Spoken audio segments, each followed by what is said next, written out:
My wife Abby is the world's top physician. She claimed love at first sight and chased me until I married her. Her rival Silas hated this. Years ago, they vowed never to marry, staying rivals till old age. Breaking it meant a cursed end. Silas took his anger out on me. First, he stranded me in the wild for 3 days. I returned scarred. Abby healed me with top care. Second, he trapped me in a derelict building. I fell, breaking bones everywhere. Abby nursed me back. This cycle lasted 5 years. Him hurting, her healing. Last time, Silas tricked me into eating a deadly allergen. I nearly died. Waking up in hospital, Abby sighed while writing my chart. Don't blame Silas, she said. His dad was a war hero. Fighting me is his only comfort. He knew you'd live, just messing around. A call from Silas sent her rushing out. She missed writing the correct allergy drip prescription. The nurse had the wrong bag ready. Then the system appeared. To return home, you must die by the heroin. This wrong infusion is fatal. Consent. I smiled at the nurse. Go ahead.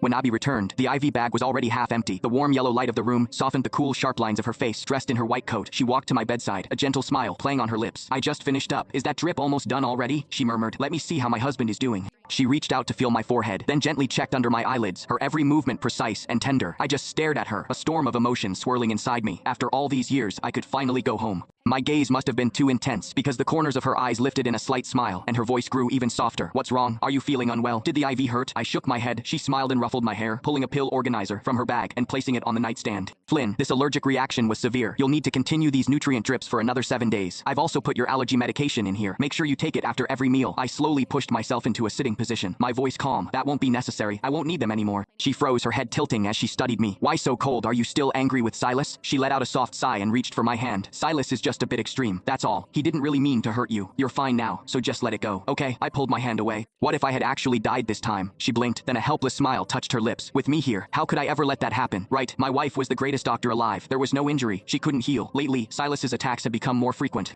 Sometimes it was minor, something that would give me a rash or an upset stomach. Other times, it was far more serious, like tricking me into consuming poison. But every single time, AB would fix me effortlessly. So this time, she probably figured there wouldn't be any surprises. She looked at me, her captivating eyes, usually so full of affection, now held that familiar, indulgent expression. It was as if my brush with death was nothing more than a trivial drama in her eyes. When did things get like this? In the beginning, she did care about me. I was sure of it. I remember our wedding day. Before the ceremony even started, Silas, who had just flown back into the country, maliciously ran my wedding car off the road. The car slammed into a guardrail. I broke my ribs and was bedridden for over 2 weeks. Abby was furious. She stayed by my side at the hospital the entire time. Later, she went to confront Silas, telling him she was cutting ties with him for good. But just 3 days later, she gave in. Silas had slit his wrists. He was lying in a bathtub, his skin ghostly pale against the blood. Abby rushed him to the hospital, her heart torn between pain and guilt. When she came back, she rubbed her temples, her voice weary. Flynn, he's the son of a war hero. He's not a bad person at his core. He's just hurting and needs an outlet. He wasn't targeting you on purpose. He has no family left. I'm all he has. For my sake, can you just let it go?